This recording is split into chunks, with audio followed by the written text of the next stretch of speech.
నాకు తెలియదు. అబ్బో అన్ని ఊర్లు ఆడోలో దీవించాలి బాగానా, మళ్ళీ ఎట్లా ఎమ్మెల్యేకి రావాలా. అందరూ 2 ప్యాన్లకి అందరి ఆశీస్సులు దీవెనలు నాకు కూడా ఇచ్చి మరి అత్యధిక మెజార్టీ గెలిపిస్తారని చెప్పి మనస్ఫూర్తిగా కోరుకుంటూ సెలవు తీసుకుంటున్నాను. జై హింద్. కోసం 18,750 రూపాయల కోసం, లేదంటే అమ్మఒడి కోసం, రైతు భరోసా కోసం, పెన్షన్ల కోసం, చేయూత, చేదోడు, ఈ పథకాలన్నింటి కోసం జగన్మోహన్ రెడ్డి గారు సుమారుగా జగన్మోహన్ రెడ్డి గారు ఈ పథకాలన్నింటి కోసం సుమారుగా 200 సార్లు పట్టణం నొక్కారమ్మా.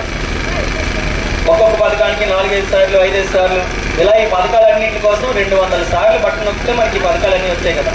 మరి ఇప్పుడు మన అవసరం వచ్చింది కదా, ఈవీఎం మిషన్ మీద 2 సార్లు బట్టలు నొక్కలేమా మనం. 200 సార్లు జగన్మోహన్ రెడ్డి గారు మన కోసం బట్టలు నొక్కారు కదా. ఒక్క 2 సార్లు ఫ్యాన్ గుర్తు మీద ఎమ్మెల్యేకి ఒకసారి, ఎంపీకి ఒకసారి ఫ్యాన్ గుర్తు మీద ఓటేసి మళ్ళీ జగన్మోహన్ రెడ్డి గారు ముఖ్యమంత్రి చేసుకుంటే ఈ పథకాలన్నీ కూడా చక్కగా మీ అందరికీ కూడా వస్తాయి. ఎన్నికల ప్రచారంలో భాగంగా ఇవాళ సబ్బవరం మండలం గుల్లిపల్లి, గోదువలస, ఎల్లుప్పి, మరిపాలెం మరియు అయ్యన్పాలెం ప్రాంతాలన్నీ కూడా ఇవాళ ఉదయం పూట ప్రచారం అంటున్నది పెట్టుకోవడం జరిగింది. గుల్లిపల్లి పూర్తి చేసుకొని అయ్యన్పాలెం వచ్చాం. ఎక్కడికి వెళ్ళినా సరే పెద్ద ఎత్తున ప్రజలందరూ, ముఖ్యంగా మహిళలందరూ కూడా వాళ్ళకి సొంత కుటుంబ సభ్యుల్లా, వాళ్ళ కొడుకుల, మనవడ్ల, అన్నల, తమ్ముళ్ళ నన్ను ఆహ్వానించి ఆశీర్వదిస్తున్నారు. నిజంగా చాలా సంతోషంగా ఉంది. ఇవాళ జగన్మోహన్ రెడ్డి గారు ఇచ్చినటువంటి సంక్షేమ కార్యక్రమాలే ఇవాళ మమ్మల్ని ఇవాళ ఈ గౌరవం మాకు తీసుకొచ్చాయి. ఇచ్చినటువంటి ఏ ఒక్క హామీని కూడా విస్మరించకుండా, ఎక్కడ వాళ్ళు ఏ పార్టీ, ఏ కులం, ఏ మతం, రాజకీయం కానీ ఏమీ చూడకుండా అర్హులైన ప్రతి ఒక్కరికి కూడా సంక్షేమ కార్యక్రమాలు అందించాం. మరి వాళ్ళు అదే శ్రీరామ రక్షగా మళ్ళీ మా అందరినీ కూడా గెలిపిస్తాయని చెప్పి మేము కోరుకుంటాం. ఎంతమంది నాయకులు ఏకమవుతున్నారు ఈరోజు అక్కడ జగన్మోహన్ రెడ్డి గారిని ఓడించడానికి అక్కడ ఒక పక్క మోడీ గారు, ఒక పక్క చంద్రబాబు నాయుడు గారు, ఒక పక్క పవన్ కళ్యాణ్ గారు. ఇక్కడ అదీప్ రాజును ఓడించడానికి ఒక వ్యక్తిని, మరి నన్ను ఒక్కడిని ఓడించడానికి ఎంతమంది ఏకమవుతున్నారు చూడండి.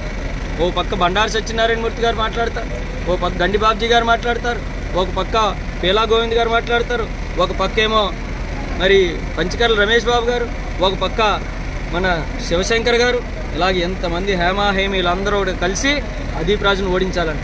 అదీప్ రాజు చేసిన తప్పేంటి? ఇక్కడ వచ్చినటువంటి వాళ్ళు ఏ పార్టీ, ఏ కులం, ఏ మతం అని అడిగి ఎవరికైనా పథకాలు ఆపామా? ఎవరితోనైనా అన్యాయంగా ఏ రోజైనా నోరు తెరిచి ఏరా ఒరే అనేటువంటి మాట అయినా నా నోట్లోంచి ఎప్పుడైనా వచ్చిందా? ఎవరినైనా కుటుంబ సభ్యుల్లో భావించేటువంటి నన్ను గడపకి తిరిగాను.